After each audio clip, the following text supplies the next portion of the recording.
Selesai. Alhamdulillah. Hari ini siapa yang tidak hadir? Bagas. Angga. Siapa yang masih ingat minggu kemarin kita belajar tentang materi apa? Minggu kemarin kita belajar tentang teori perubahan sosial, Bu. Ya, betul Masya. Siapa yang masih ingat teori perubahan sosial ada apa aja? Ibu. Ya, Demi. Ada teori siklus, teori evolusi, teori konflik, dan teori fungsional. Ya, betul. Minggu kemarin kita sudah mempelajari teori perubahan sosial. Ada quotes nih, silakan dibaca sama Fitri.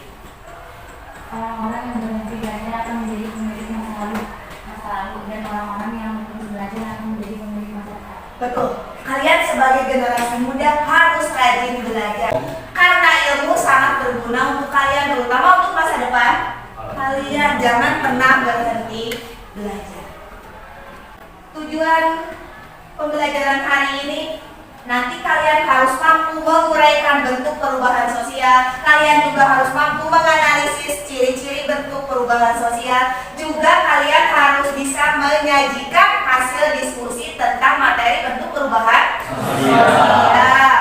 Yang pertama, bentuk perubahan sosial itu berdasarkan ukuran perubahannya dibagi menjadi dua, ada perubahan kecil dan perubahan besar. Apa sih yang dimaksud dengan perubahan kecil? Boleh dibaca sama Restu? Perubahan kecil adalah perubahan yang terjadi pada unsur-unsur struktur sosial dan tidak membawa pengaruh langsung bagi masyarakat.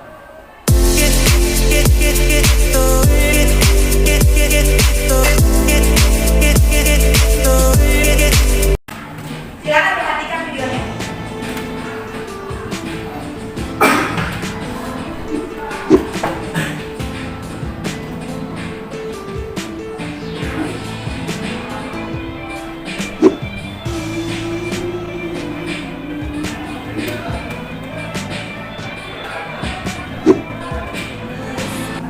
Sudah kalian lihat videonya?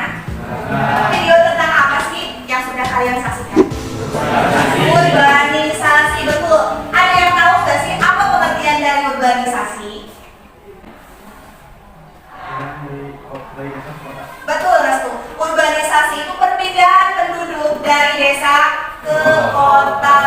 Biasanya penduduk atau warga pindah ke kota tujuannya untuk apa sih? Betul.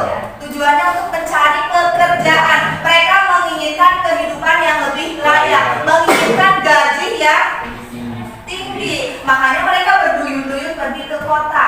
Tetapi kenyataannya di kota seperti apa?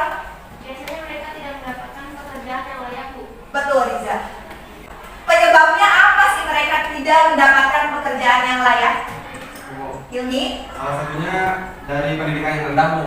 Betul. Karena di sana saya lihat pendidikannya tinggi-tinggi gitu. Betul. Karena pendidikan yang rendah, sedangkan saingan di sana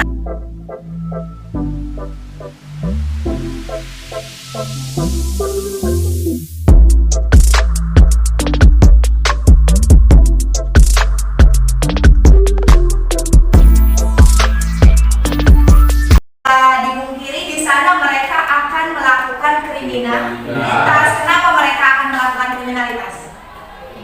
Untuk memenuhi kebutuhan sehari-hari, untuk makan, untuk kontrakan, ya kan? Sekarang ibu akan membagi jadi 6 kelompok. Silakan berkumpul dengan kelompoknya. Perwakilan kelompok, satu orang maju ke depan untuk mengambil RKPD dan puzzle-nya. Jangan satu orang maju ke depan.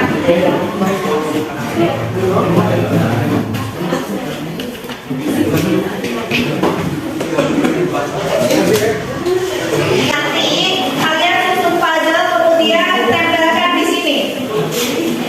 Kita harus susun puzzle-nya. Karena posisinya tidak. Silakan disusun dulu. Udah ada lagi.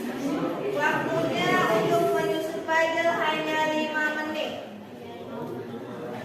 Silakan kerjasama, yang lain jangan satu orang. Perubahan apa? Ini gambar perubahan apa? Betul. Silakan langsung ditulis di situ. Perubahan lambat sama anggota kelompok. Sekarang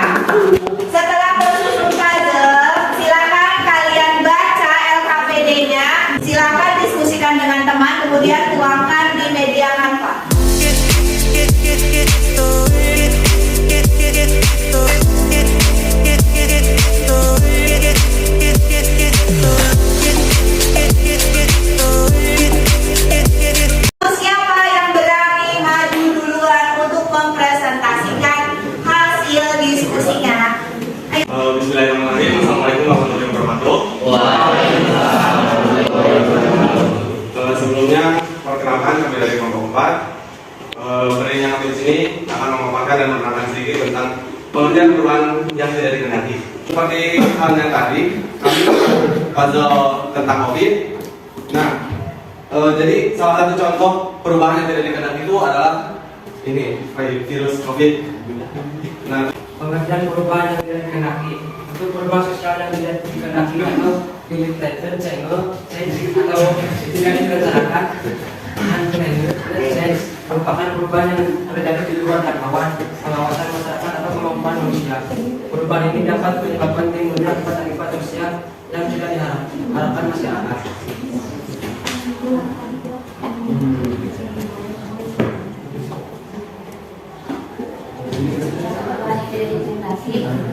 Pembunuhan karena dengan fisik terjadi dan terjadi bencana banjir karena banyaknya membuang sampah sembarangan.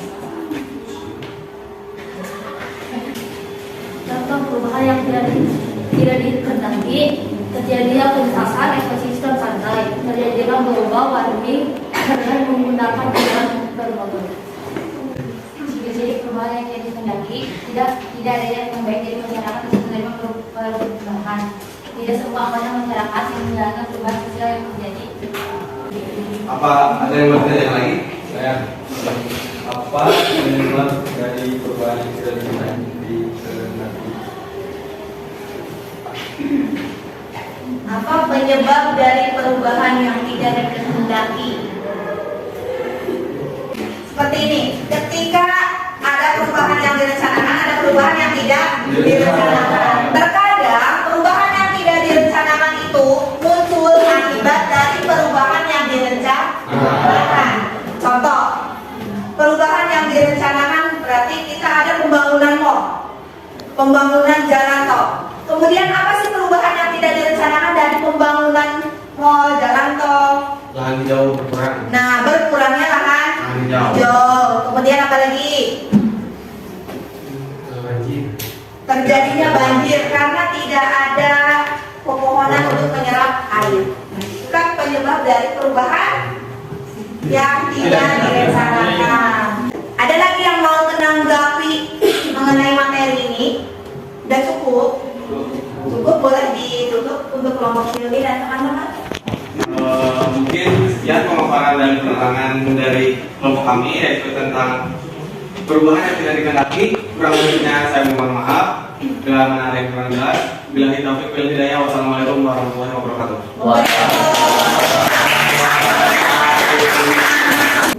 Assalamualaikum warahmatullahi wabarakatuh. Kami dari kelompok baru akan mempresentasikan hasil kerja kelompok kami, yaitu tentang perubahan lambat. Apa sih perubahan lambat? Perubahan lambat atau evolusi. Perubahan yang biasanya tak terencanakan terjadi karena masyarakat ingin menyesuaikan dengan kebutuhan, keadaan atau kondisi baru yang timbul sejalan dengan pertumbuhan masyarakat. Perubahan evolusi merupakan perubahan yang lambat dengan diikuti perubahan. Nah, perubahan lambat juga memiliki ciri-cirinya, yaitu yang pertama, memerlukan waktu lama, yang kedua, adanya serangkaian perubahan-perubahan kecil yang saling mengikuti dengan lambat pula, dan yang ketiga, terjadi dengan sendirinya tanpa rencana atau kehendak tertentu, dan yang terakhir terjadi secara bertahap dan berkelanjutan. Ada juga contoh dari perubahan lambat, yaitu perubahan dari masyarakat tradisional ke modern, penggunaan minyak tanah menjadi gas, perubahan Indonesia dari negara terjajah menjadi negara merdeka, dan yang terakhir program keluarga berencana di Indonesia. Sekian dari kelompok kami. Jika ada yang ingin ditanyakan, silakan. Ada yang mau ditanyakan mengenai perubahan lambat? Boleh Hani? Saya Hani Nuraini dari kelompok 6 ingin bertanya, apa sih dampak dari perubahan lambat? Dampak dari perubahan lambat. Billahi taufiq wal hidayah. Wassalamualaikum warahmatullahi wabarakatuh. Assalamualaikum warahmatullahi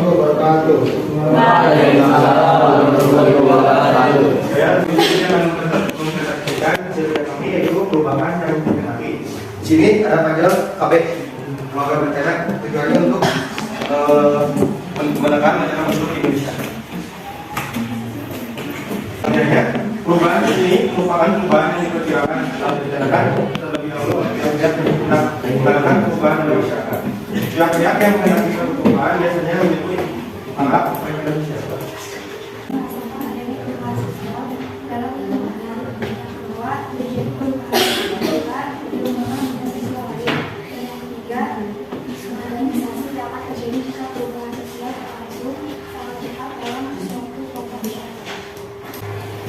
Dan menurutnya Ada yang mau ditanyakan mengenai perubahan yang direncanakan? Oh, ada Pak, boleh. Baik, saya Dapel Eka Nugraha dari kelompok 3 yang bertanya dampak perubahan dan yang dikehendaki. Perubahan yang dikehendaki biasanya berdampak baik karena sudah direncanakan secara diinginkan, misalnya kalau berencana dan lain sebagainya. Menurut kami katanya dampaknya itu baik ya. Tetapi kadang-kala perubahan yang direncanakan juga berdampak kurang baik. Contohnya KB. KB baiknya kan bisa menekan angka kelahiran. Tidak baiknya apa? Bagi ibu yang KB biasanya pengaruh ke badan, jadi gendut. Baik, terima kasih semuanya. Kurang lebihnya mohon maaf. Assalamualaikum warahmatullahi wabarakatuh. Waalaikumsalam. Terima kasih semuanya sudah maju presentasi ke depan dengan baik. Sekarang kalian ada tugas dari ibu ya, 5 soal PG melalui Wordwall. Silakan kerjakan dalam waktu 5 menit.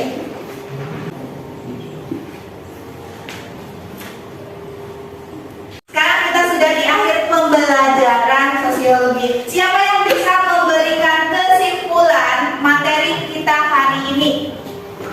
Bu, Ya, Dian. hari ini kita mempelajari tentang perubahan sosial.